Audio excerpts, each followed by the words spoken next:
Hey everyone, it's Jim And Charles from Valves & More, an online vintage tube store. And today in Tube Lab number 114, we're going to figure out what the universal kit preamp really sounds like. But first, caution everyone, electronics and tube amplifiers can have very high voltages present, which can be lethal. Exercise extreme caution when working around them. Always consult a professional technician when in doubt. Well, since the beginning we've been in love with the sound of our kit amps, but talking about the sound isn't nearly the same as listening to the sound. Today, we're going to fix that, and you're in for a treat because the tube we selected is the famous Sylvania Bad Boy. In this case, we're running the 12-volt version, the Jan Joint Army-Navy 12SN7 GT. And we'll just take a really quick look at them. You've got elevated black T-plates with a bottom getter and a large waist chrome. Those are the defining parts to the tube. The box is really quite interesting. Look at the date on that, 1952. And this is Sperry gyroscope. A lot of my inventory came in box for Sperry. Sperry was an equipment manufacturer that specialized in bomb sites and aerial photography going way back to the First World War.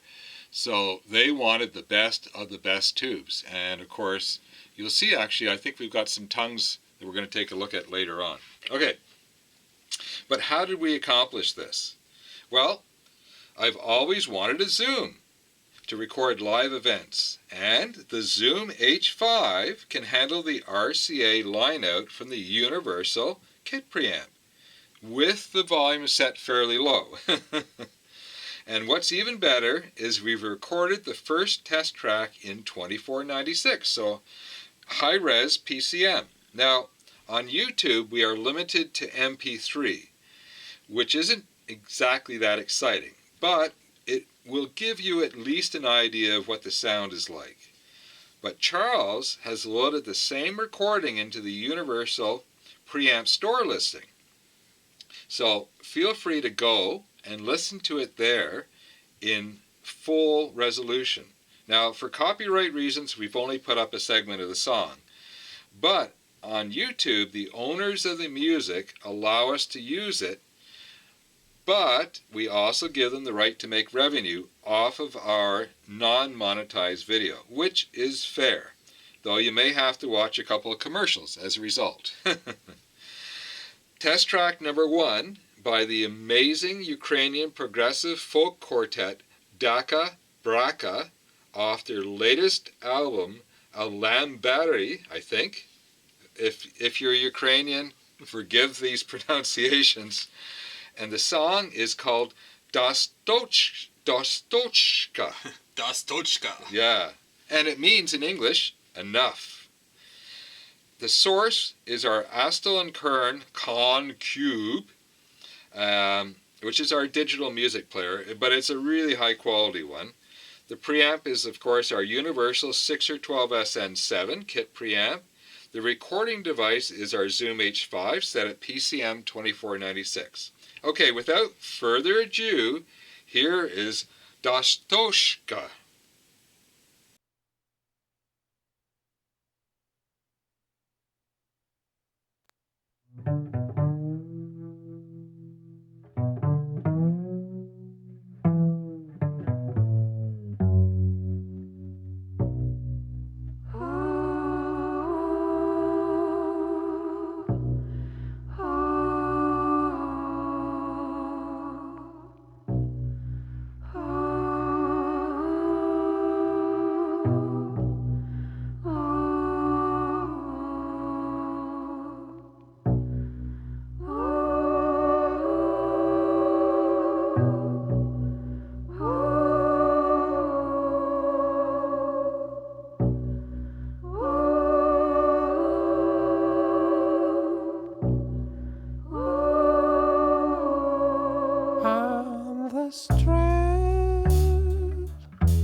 You will tell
Wow, okay, that was amazing. Now, maybe progressive folk isn't exactly something you would go looking for, but believe it or not, that was only 1644 or CD resolution.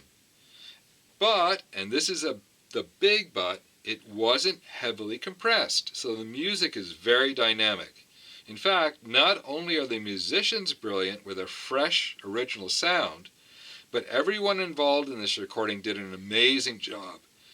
I'll put a link to where you can buy the album below.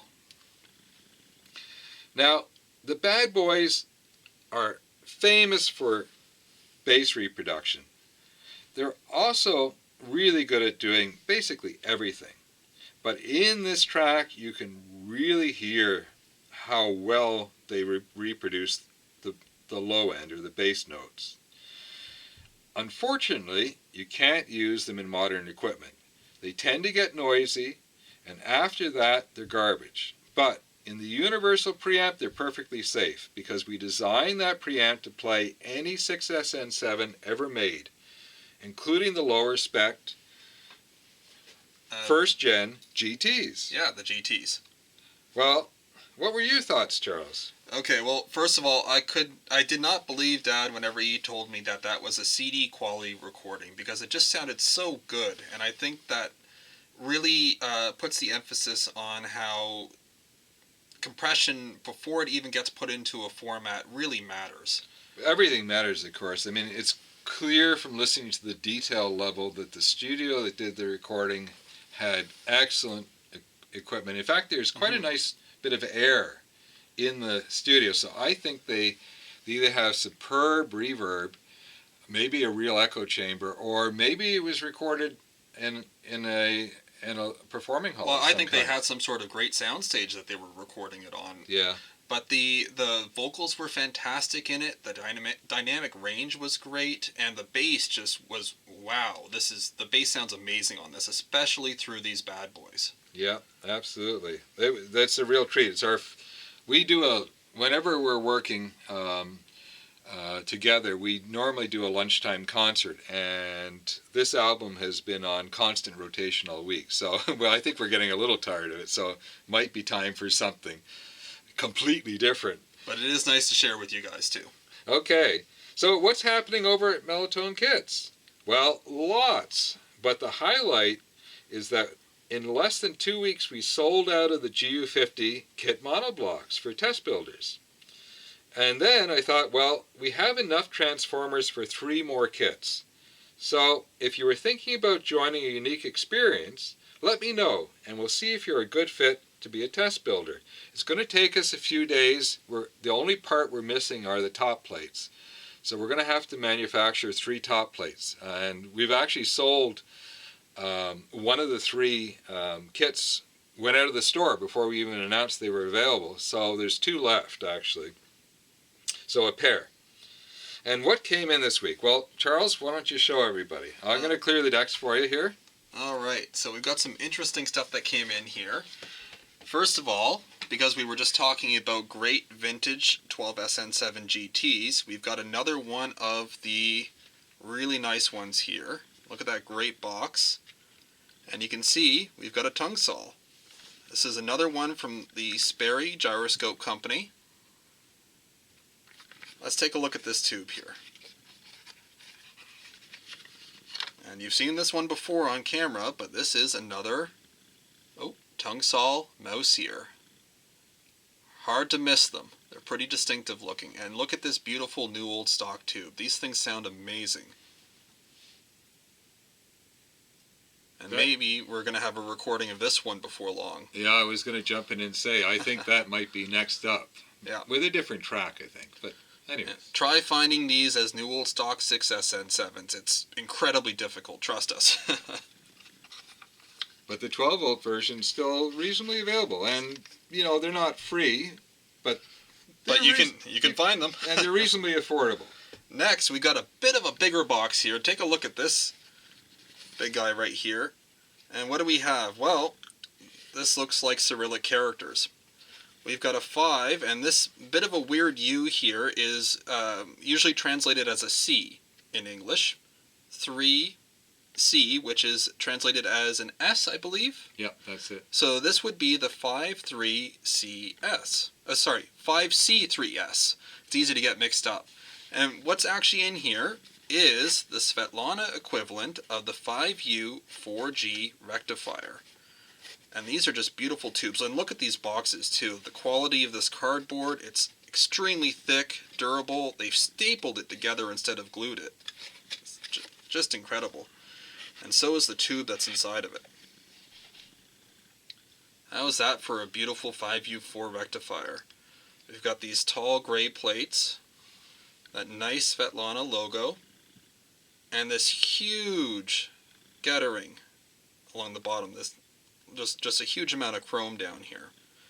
And these tubes are used in a few modern amps, including the Wilsonton R300B. R8. R8.